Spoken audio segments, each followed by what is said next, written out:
অপবিশ্বাসী লেলিয়ে দিয়েছে, যেন সাকিব বুবলি এই সুন্দর মুহূর্তগুলো যেন নষ্ট হয়ে যায়। সাংবাদিক ইলিয়াস বিদেশে বসে বসে আমাদের দেশের মেগা স্টারকে নিয়ে কথা বলে যে আমাদের দেশের গর্ব এবং দেশের রত্ন হচ্ছে সাকিব খান, এবং আরেকজন আছে সাকিব আল হাসান। এই দুই সাকিবই আমাদের বাংলাদেশের জন্য রত্ন।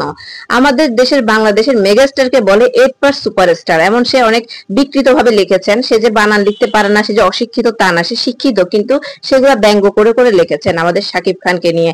সাকিব খানের অপরাধ, সাকিব খানের অপরাধ, সাকিব খান শেখ মুজিবুর রহমানের শাহাদাত বার্ষিকীতে সে শোকাহত জানিয়েছেন, এটাই তার অপরাধ। তার কোনো ব্যক্তি স্বাধীনতা থাকবে না, ব্যক্তি চয়েস থাকবে না। সে আমাদের দেশের মেগাস্টারকে নিয়ে কথা বলে। আমার কেন জানি মনে হয় এই সাংবাদিক ইলিয়াসকে লেলিয়ে দিয়েছে অপু বিশ্বাস। তাহলে সাংবাদিক ইলিয়াস অপু বিশ্বাসের এত অপকর্ম, এত কুকর্ম নিয়ে কোনোদিন তো একটা লাইন লেখেন নাই।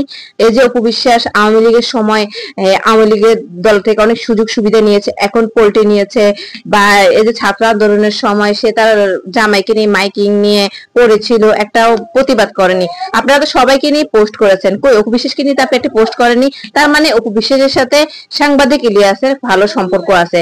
আর অপু বিশ্বাসই সাংবাদিক ইলিয়াসকে লেলিয়ে দিয়েছে এই একটা পোস্ট নিয়ে, যেন এই পোস্টটা নিয়ে যেন এই রাজনৈতিক ইস্যুটা ধরে যেন শাকিব খানকে যেন হেনস্থা করা হয়। কারণ শাকিব খানকে কোনোভাবে অপু বিশ্বাস হেনস্থা করতে পারতেছে না। শাকিব খান এখন বুবলিকে নিয়ে ভালো একটা সময় কেন কাটাবে?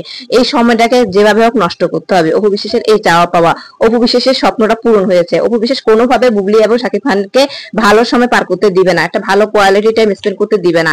এখন শাকিব খানের মনের অবস্থা 12টা বাজিয়ে দিতে অপু বিশ্বাস সক্ষম হয়েছে। অপু বিশ্বাসই ইলিয়াস হোসেনকে লেলিয়ে দিয়েছে, এটা আমি 100% শিওর। আমার মনে হচ্ছে, আমার মন যাই বলে তা কিন্তু সত্যি হয়। অপু বিশ্বাসই লেলিয়ে দিয়েছে, যেন সাকিব বুবলি এই সুন্দর মুহূর্তগুলো যেন নষ্ট হয়ে যায়। মনে টেনশন নিয়ে এই ধরনের মানে এই ধরনের বিব্রতকর পোস্ট, এই ধরনের মন্তব্য যেই শুনে না কেন তার থেকে খারাপ লাগবে, তার থেকে তার মনের অবস্থা অনেক খারাপ হবে। শাকিব খানের তো সবচেয়ে বেশি ভালোবাসার জায়গা হচ্ছে তার প্রফেশন। তার জায়গাটা আসে এতটুকু এনেছে তার অনেক পরিশ্রম করে, এত বছরের কেরিয়ারের সম্মান সে অর্জন করেছে। এই সম্মান যদি নষ্ট হয় অপু বিশ্বাসের কারণে, অপু বিশ্বাসকে ছাড় দেওয়া যাবে না।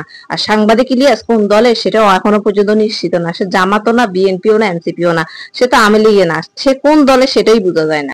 শাকিব খান বাংলাদেশের মেগাস্টার, সুপারস্টার। সে সুপারস্টার মেগাস্টার বলে কি তার কোনো ব্যক্তি স্বাধীনতা থাকবে না? সে কি তার ব্যক্তি চয়েস থাকবে না? সে কাকে পছন্দ করে না করে সেটা তার একান্ত ব্যক্তিগত ব্যাপার। তাকে কখনো রাজনীতি কোনো কর্মকাণ্ডে দেখিনি, রাজনীতি কোনো দলের সাথে তার সম্পৃক্ত নাই, এমন কোনো কে প্রমাণ দিতে পারবে না, আমরা দেখি নাই। এই শাকিব খানের এই একটা পোস্ট নিয়ে একটা চক্র খুব ষড়যন্ত্র করতেছে, তাকে এই রাজনীতিক এই পোস্ট দিয়ে বলির পাঠা বানাতে চাচ্ছে, যে এই পোস্টটা নিয়ে তাকে কোন রকম বলির পাঠা বানানো যাবে, তাকে তো কোনোভাবে দমানো যাচ্ছে না। তাকে মেগা স্টার হয়েছেন, তার উপরে কেউ যেতে পারতেছে না, শাকিব খান একজনই। এখন শাকিব খানকে এই একটা পোস্টের মাধ্যমে বলির পাঠা করতে যাচ্ছেন। আর যে ইলিয়াস হোসেন বলেন, সে আদৌ কোন দলের আমি আসলে এখনো বুঝি না। মাঝে মাঝে মনে হয় সে জামাতের, আবার মাঝে মাঝে মনে হয় সে বিএনপির, কিন্তু আওয়ামী লীগ না এটা বুঝছি, এটা নিশ্চিত। আবার মাঝে মাঝে মনে হয় সে এনসিপি দলের চেয়ারম্যান। আসলে সব দলেরই মনে হয়, কিন্তু আওয়ামী লীগ না সেটা বোঝা যায়। এখন কত হচ্ছে, যদি শাকিব খানের উপর, শাকিব খানের ছবির উপর কোনো অপমানজনক কিছু হয়, বা শুনেছি কি এটা নিক্ষেপ করবে, ওই ধরনের যদি কিছু হয়, বাংলাদেশের তরুণ সমাজ সব সাকিবের ভক্ত, সাকিবের ভক্তরা সব যদি এক হয়ে যায়, তো সামলাতে পারবে বাংলাদেশের প্রশাসন, ডক্টর ইউনূস সাহেব? হ্যাঁ,